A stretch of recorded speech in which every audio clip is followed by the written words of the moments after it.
Makharijul huruf. Nah, ini penting sekali. Nah, jadi makharijul huruf ini artinya adalah tempat keluar masing-masing huruf yang menyebabkan perbedaan bunyi antara satu huruf dengan huruf lainnya. Ya. Ada 5 ternyata.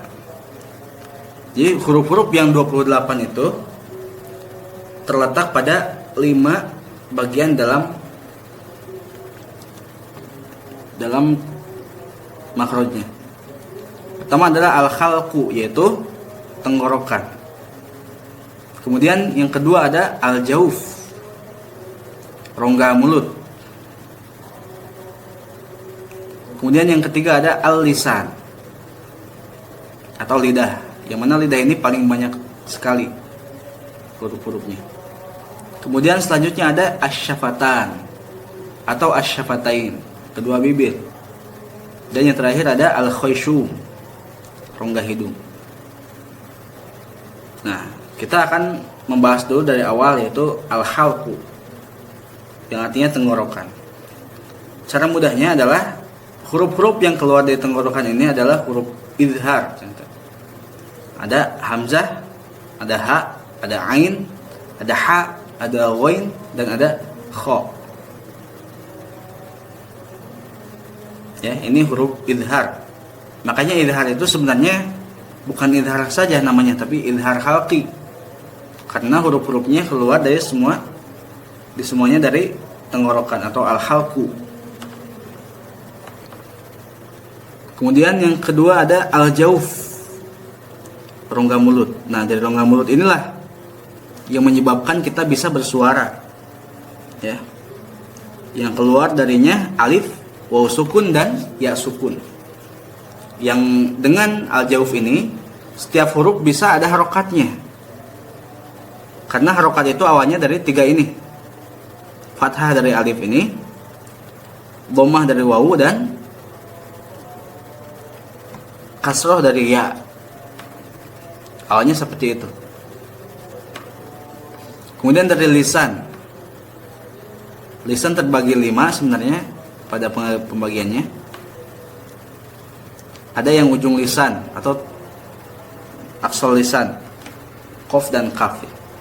Ini supaya kita lebih bisa menggambarkannya, insya Allah akan ditampilkan di slide selanjutnya. Oke, yang mudah-mudahan dulu saja. Ada al-khayshum, rongga hidung, yang mana ini berkaitan dengan sifat gunnah tadi, melekat pada huruf nun dan mim. Selanjutnya ada asyafatan atau 2 bibir. Ada huruf ba, ada huruf mim, ada huruf fa, dan huruf waw. Cara mengucapkannya, mim dengan ba ini cukup dengan merapatkan 2 bibir kita, mim dan ba. Sedangkan fa, cara mengucapkannya adalah gigi seri atas kita ditempelkan kepada bibir yang bagian bawahnya, fa, sehingga darinya keluar hembusan angin. Karena fa ini mempunyai sifat yang hams, ketika diucapkan mengeluarkan udara. Kemudian ada huruf waw. Caranya adalah dengan agak memonyongkan bibir. Ya. Karena darinya lah sikap dhammah muncul. Oke, pembagian yang lebih jelas ada di slide selanjutnya. Nah, di sini kita bisa menganalisis huruf-hurufnya. Tenggorokan.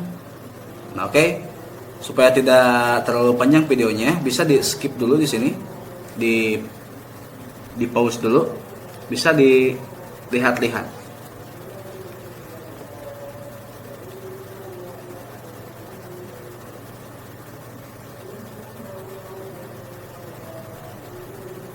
Nah, oke. Setelah Anda melihat-lihat mungkin bisa lebih jelas di sini. Al-jauf ternyata hurufnya huruf mad. Al-khayshum ternyata huruf gunnah. Ya. Yang mana telah disampaikan sebelumnya. Ada akmalu matakun, ada kamilah, ada nakisoh, dan ada anqos. Asyafatan, ini teknik-tekniknya. Mim dan ba cukup dirapatkan saja. Waw memonyongkan, mengumpulkan itu memonyongkan. maknanya. Sedangkan fa bibir bawah dengan gigi seri atas, ya. Jadi gigi seri atas disentuhkan kepada bibir bagian bawah. Sedangkan lidah ini banyak sekali, ada qaf dan kaf di ujung lidah, ada jim, sya dan ya di tengah lidah. Ada yang hafatal lisan, sisi lidah ada bo. Cara mengucapkan bod adalah lidah sisi kita, lidah yang pinggirnya diangkat ke atas, tempelkan kepada salah satu gigi geraham, baik yang kiri atau yang kanan. Dari sana kita akan mengucapkan huruf bo. Ya. Kemudian ada lam. Nah, ini ada ikhtilaf ya tentang lam ini. Ada yang mengatakan ini sama dengan nun sama ro berada di adna lisan.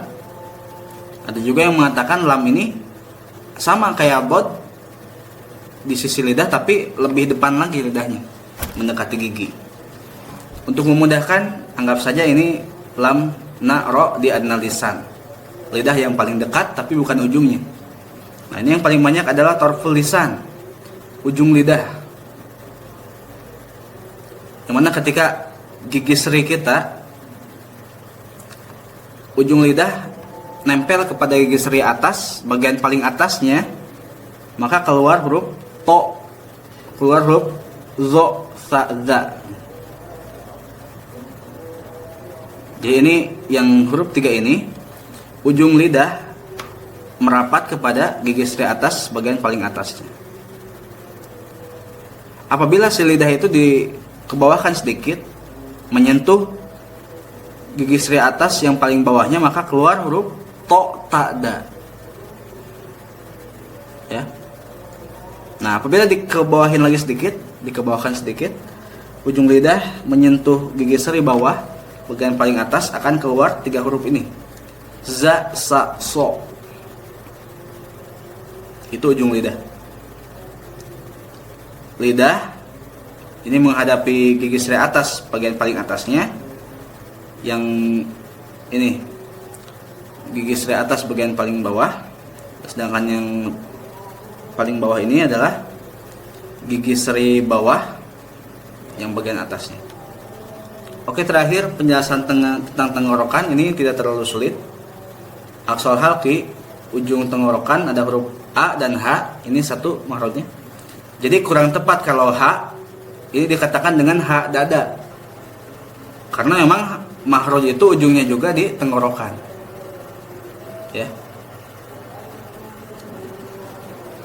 Jadi hamzah dengan H. Sedangkan wastul halqi, tenggorokan bagian tengah ada A dan H. Nah, ketika mengucapkan H, ada angin yang keluar. H, gitu. Ini juga sama. Nah, terakhir di adnal halqi, yaitu tenggorokan paling dekat dengan lidah. Sedangkan di adnal halqi, tenggorokan terdekat dengan lidah, keluar 2 huruf yaitu gho dan kho. Gho dan kho. Gho juga memiliki sama seperti kho, namun kadarnya lebih sedikit. Ya, itu sedikit tentang pembahasan makhraj. Nah, bagaimana apabila ada perbedaan? Perbedaan itu sesuatu yang hal wajar. Begitu juga dalam ilmu tahsin ini. Maka kalau ada sama-sama ada dasarnya, tidak apa-apa. Boleh-boleh saja. Oke, selanjutnya tentang sifatul huruf. Sifat-sifat huruf hijaiyah. Nah, ini bahasa Arabnya, yang artinya adalah keadaan tertentu yang datang pada huruf tatkala mengucapkannya. Sifat huruf ini terbagi 2, yaitu sifat yang dzatiyah yang melekat dengan huruf tersebut. Yang kedua ada sifat aradiyah yang tidak melekat dengan huruf tersebut dan sifatnya ada ketika terpengaruhi oleh huruf lain. Nah, kita bahas dulu yang sifat dzatiyah yang ini. Terbagi 2 lagi. Ada yang memiliki lawan dan ada yang tidak memiliki lawan. Oke. Sifat yang memiliki lawan dulu. Jadi kalau dibagankan ini lebih melebar lagi.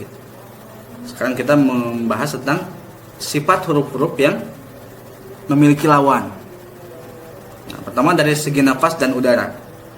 Ada huruf-huruf yang mengalirkan udara, ada yang si udara tertahan tidak keluar, disebut jahar. Kalau yang mengeluarkan udara disebut al-hams. Nah, supaya memudahkan pembahasan, kita cari yang lebih sedikit. Huruf-huruf yang mengeluarkan udara itu ada sekian, yang terkumpul dalam kata fahathahu syakhsun sakat. 10 huruf. Ya, itu dalam segi nafas dan udara. Nah, contohnya ketika membaca huruf ta, ini khusus ketika sukun. Misalkan ketika membaca dalam surat Al-Mulk, tafawut, nah, ada udara yang keluar. Tafawut, ya. Samawat, ka juga sama. Allahu Akbar. Ketika disukunkan, ini terjadi ada udara yang keluar. Demikian juga dengan huruf-huruf yang lainnya. Nah, kedua dari segi suara, ada yang kuat, ada yang lemah. Ya. Yang kuat ini biasanya yang ketika disukunkan mantul. Makanya di sini ada huruf-huruf qalqalah. Misalkan ab, itu tidak mengalir suaranya. Rohwa ini selain lemah, definisinya adalah mengalir atau hancur, ya. Misalkan huruf dho, baz. Sedangkan yang kuat ini malah mantul.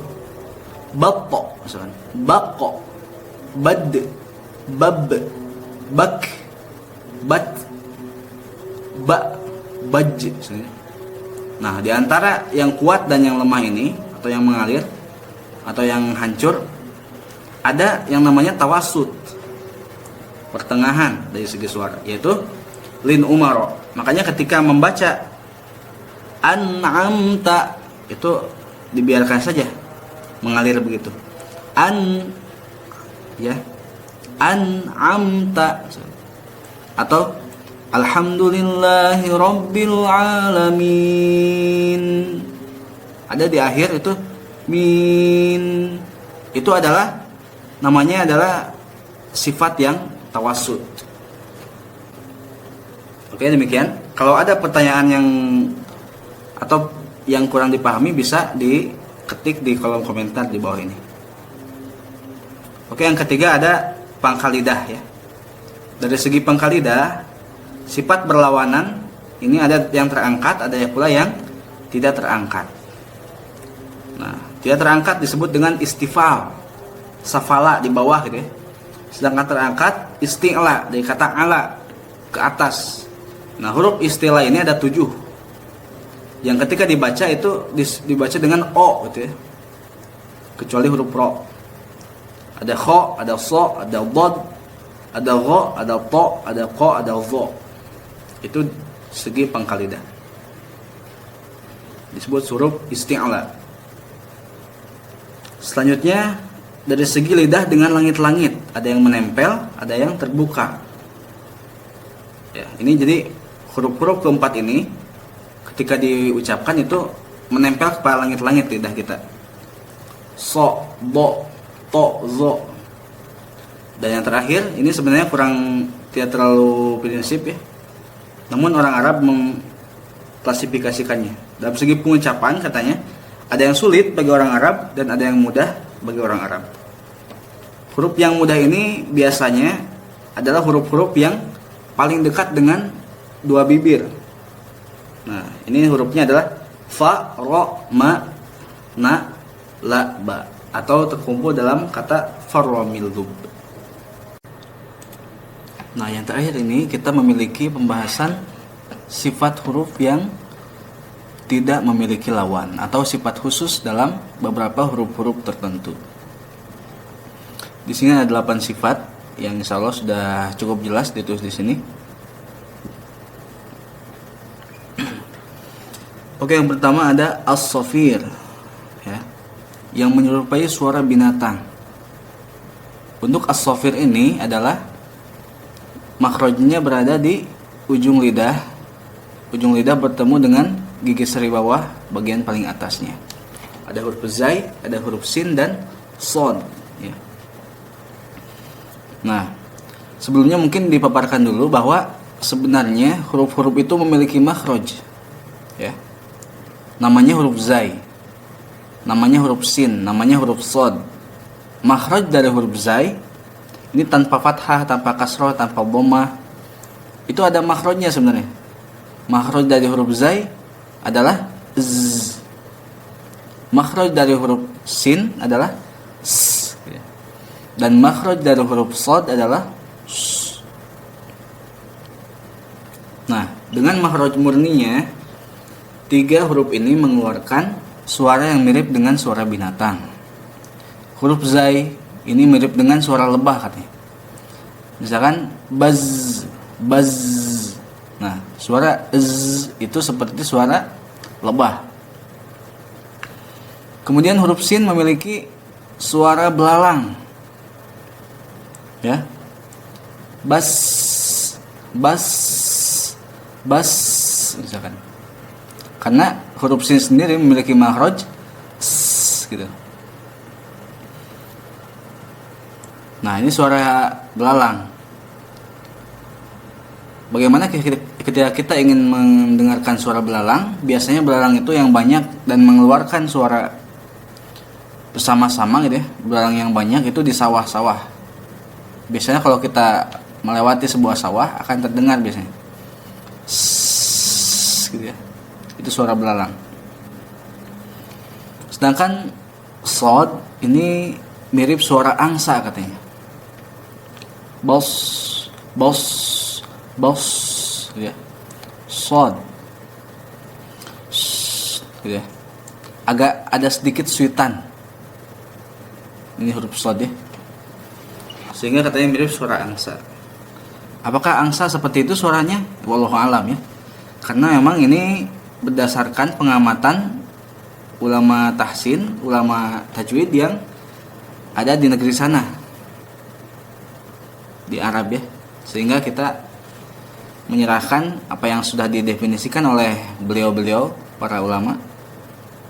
Ya mungkin kita menganggapnya itu adalah angsa yang ada di Arab. Namun menurut ulama seperti itu. Jadi sekali lagi zai ini mewakili suara lebah, sin suara belalang, dan shad suara angsa. Itu sifat as-safir. Kemudian sifat yang kedua adalah al-qalqalah. Nah, ini mungkin sudah banyak kita dengar ya. Karena ini sangat basic sekali, sangat dasar sekali. Yang artinya suara memantul ketika disukunkan. Ini terdapat dalam 5 huruf qutbu jadin. Kalau dalam bahasa Indonesianya baju di toko gitu ya. Jadi ketika dipantulkan, perbedaannya gini. Kalau ba, jim, dan dal itu mantulnya ke huruf e. Ab misalkan, aj, ad gitu ya. Sedangkan to dan qaf dikarenakan keduanya adalah huruf isti'la yang ketika diucapkan lidah terangkat ke atas, maka mantulnya adalah ke o, bato, bako, ya. Yaitu dalam hal pantulan yang paling masyhur. Sedangkan secara kaidah tajwidnya, kaidah tahsin, qalqalah itu mantulnya adalah setengah harokat fathah. Nah, karena harokat fathah, ada juga yang berpendapat bahwa ba, jim, dan dal ini pun bisa mantul ke fathah. Aba misalkan, aja, ada gitu ya. Mantulnya ke fathah bisa. Sedangkan yang paling masyhur adalah mantul ke e, ab, aj, ad gitu. Jadi ini ranah ikhtilaf dalam ilmu tajwid, ilmu tahsin. Jadi silakan pilih saja yang mana. Bisa mantul ke a, harokat fathah, bisa ke e ya. Yang mana keduanya berdekatan juga. Dan dua-duanya betul insyaallah. Kemudian sifat yang ketiga ada sifat al-lin atau vokal lembut, atau dalam bahasa Indonesia disebut dengan diftong gitu ya. Ini adalah ketika fathah menghadapi ya sukun dan fathah menghadapi waw. Misalkan was-sayf ya. Fi lauhim mahfuz, seperti itu. Yang keempat ada sifat al-inhiraf, yang tergelincir dari makhrajnya. Nah, ini dua huruf ini memiliki sifat itu.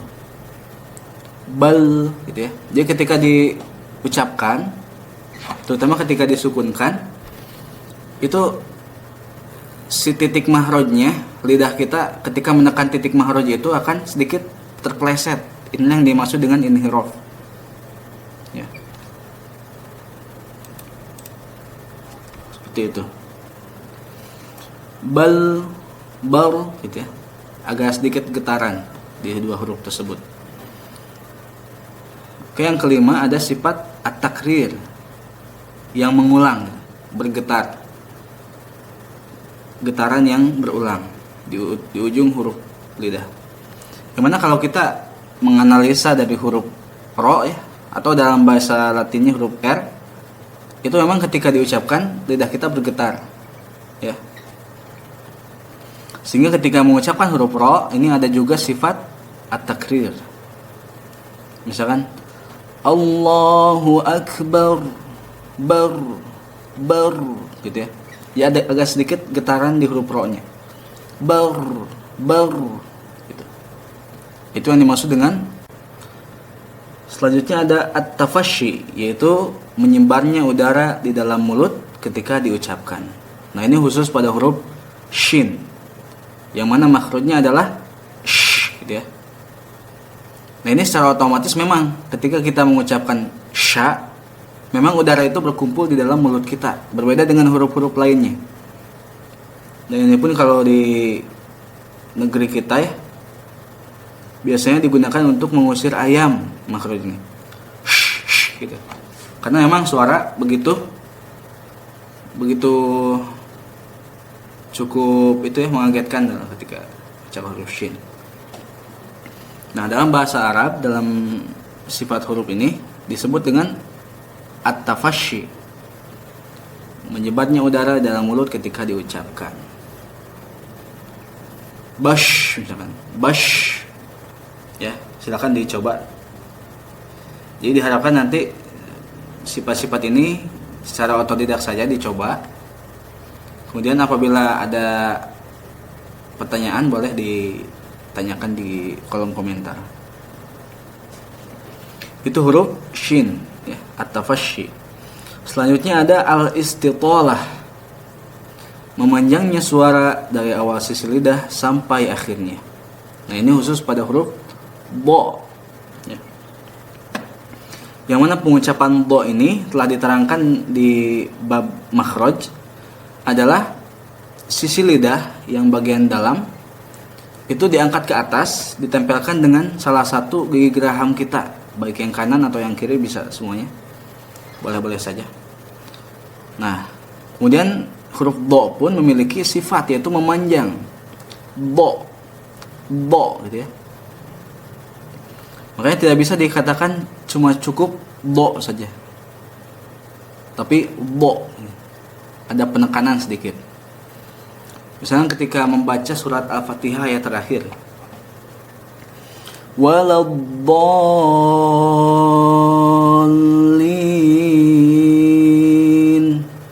Jadi bukan waladdallin, bukan, tapi waladdallin. Jadi diberikan sikap istitalah, yang mana menjadi sifat dari huruf bo tersebut. Ya, itu.